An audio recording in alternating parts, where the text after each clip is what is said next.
నమస్తే welcome to reflection news సీదీ బాత్ సిద్ధు కే సాత్ సింధు ప్రాంతాన్ని అరేబియా నుంచి వచ్చిన మొహమ్మద్ బిన్ కాసిం ఆక్రమించాడు.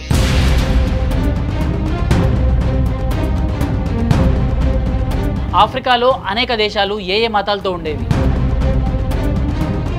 హిందువుల ఇళ్ళు వ్యాపారాలు గుర్తించి గురి చేసి మరీ ధ్వంసం చేశారు. ఎవరు?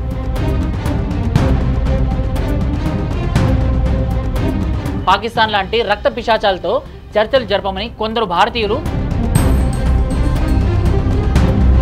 Pakistan or partition of India doctor Babasaheb Ambedkar writings and speeches volume 8 page number 55. ఇంతకీ ఆ పుస్తకంలో అంబేద్కర్ గారు ఏమన్నారంటే,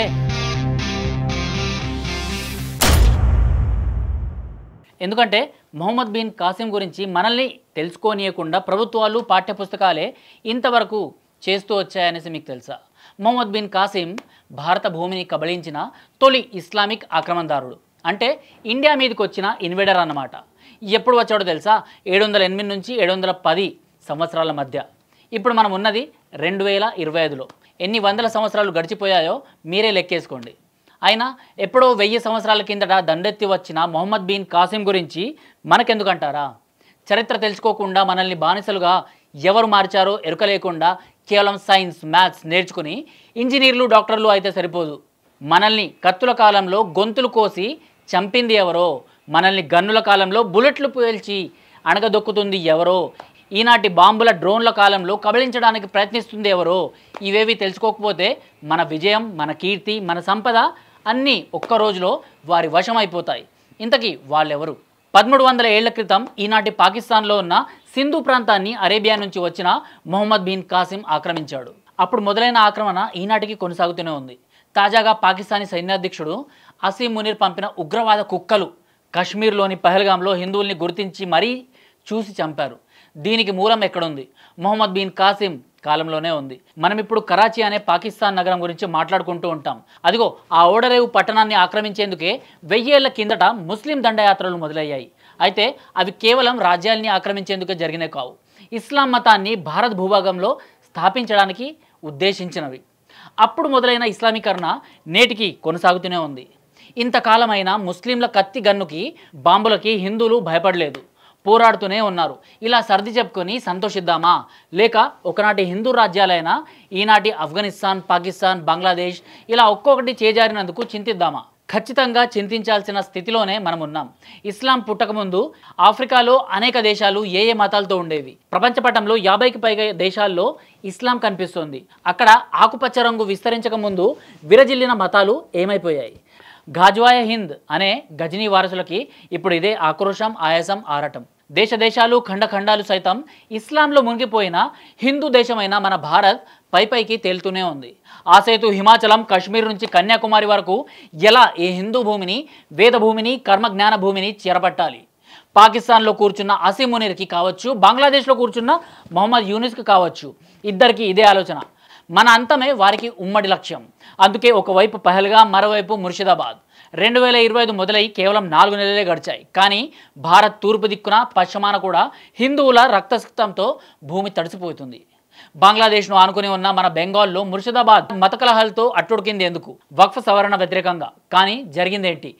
హిందువుల ఇళ్ళు వ్యాపారాలు గుర్తించి గురి చేసి మరీ ధ్వంసం చేశారు. ఎవరు? ఇండియాలోని ముస్లిం మతోన్మాదులు. వారితో కలిసి పనిచేసిన మొహమ్మద్ యూనిస్ పంపిన బంగ్లాదేశ్ జిహాదీ మూకలు. ఓట్ల కోసం, సీట్ల కోసం, నోట్ల కోసం తన స్త్రీత్వాన్ని, మానవత్వాన్ని చంపుకొని బతుకుతున్న మమతా బెనర్జీ.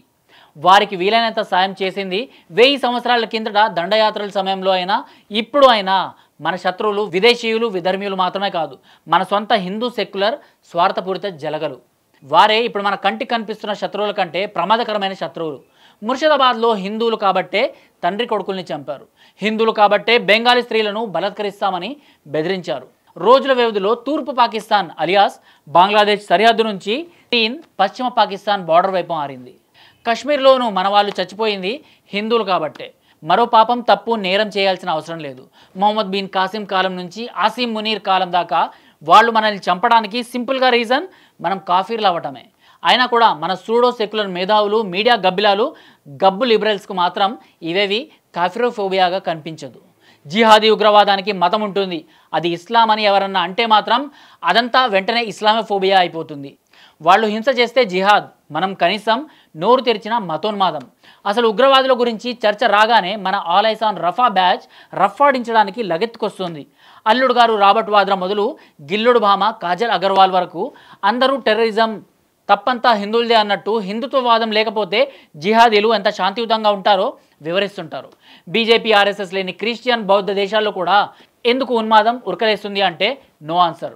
అంతేకాదు ఉగ్రవాదుల్ని వెనుకేసుకొని వచ్చే నక్కల దగ్గర మరో వాదన కూడా ఉంటుంది.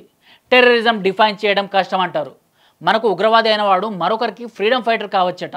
నిరాయుధులైన హిందువుల్ని ప్యాంట్లు విప్పించి మర్మంగాలు చూసి పాయింట్ బ్లాంక్లో చంపేసేవాడు 4 కరెన్సీ నోట్ల కట్టలు విసిరేస్తే కుక్కలు ఎలా మొరగమన్నా మొరుగుతాయి, వంకర తోకలు ఎటు ఊపమన్నా ఊపుతాయి. ఇప్పటికీ యుద్ధం చేయొద్దని, పాకిస్తాన్ లాంటి రక్త పిశాచాలతో చర్చలు జరపమని కొందరు భారతీయులు సిగ్గు వెడిచి మాట్లాడుతున్నారు. వారిని చూస్తే సిగ్గుపడుతుంది. అటువంటి వారి కోసం కాకపోయినా డాక్టర్ బిఆర్ అంబేద్కర్ గారు ఇస్లామిక్ జిహాదీ దండయాత్రల గురించి, వారి ఈనాటి వారసుల గురించి ఏమన్నాడో తెలుసుకొని ఈ వీడియోని ముగిద్దాం. అయితే జస్ట్ వెయిట్, మనం ఏం చెప్పినా వాట్సాప్ యూనివర్సిటీ అని తెగ నీతులు చెప్పే బేవర్స్లు చాలామంది ఉంటారు. వారి బేవర్స్తనానికి నివాళిగా మనం ఎక్కడి నుంచి ఈ మాటలు చెప్పుకుంటున్నామో రిఫరెన్స్ కూడా ఇచ్చేద్దాం. Pakistan or partition of India, doctor Babasaheb Ambedkar writings and speeches, volume 8, page number 55. ఇంతకీ ఆ పుస్తకంలో అంబేద్కర్ గారు ఏమన్నారంటే, ముస్లిం దండయాత్రలు కేవలం భారత్లో ఉన్న సంపదను కొల్లగొట్టడానికే జరగలేదు, ఇక్కడి రాజ్యాల్ని జయించడానికి జరగలేదు. ముస్లిం దండయాత్రల వెనుక మరో ఉద్దేశం ఉంది. మొహమ్మద్ బిన్ కాసిం కాలం నాటి సింధు ప్రాంతపు రాజు రాజా దహీర్, అతడితో అరబ్ పాలకులకి ఓడల విషయంలో గొడవలు వచ్చాయి. దేబుల్ అనే ఓడరేవులో సమస్య వచ్చింది.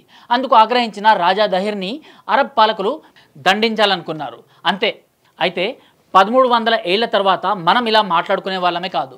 పైకి ఒక గొడవ ఏదో కనిపించినా అసలు లక్ష్యం మాత్రం భారత్లో ఉన్న విగ్రహారాధన, బహుదేవతారాధనని తూడ్చిపెట్టడమే. ఇస్లాంని ఇండియాలో స్థాపించడం, ఇది వాళ్ళ అసలు ఆశయం. కాషాయ భారతాన్ని ఆకుపచ్చ భారత్గా మార్చేందుకు 1000 ఏళ్లకు పైగా వారు శ్రమిస్తూనే ఉన్నారు. ఒకప్పుడు వీరు అరబ్ నుంచి, మంగోలియా నుంచి వచ్చేవారు. ఇప్పుడు ఇక్కడే పుట్టిన మాజీ హిందువులు వీళ్ళే. ముస్లిం మతోన్మాదంతో కాశ్మీర్ మొదలు ముర్షిదాబాద్ వరకు రెచ్చిపోతూనే ఉన్నారు. మొహమ్మద్ బిన్ కాసిం 708లో సనాతనాన్ని తుడిచిపెట్టేయాలని ప్రయత్నించాడు.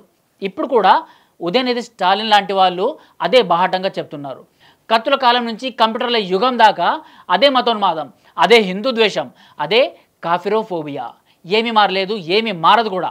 మనం మారాలి, లేకపోతే భవిష్యత్ భారత్ గందరగోళంగా ఉంటుంది. చలో ఉంటా మరి. నెక్స్ట్ ఎపిసోడ్లో మరో ఇంట్రెస్టింగ్ టాపిక్తో మీ ముందర ఉంటా.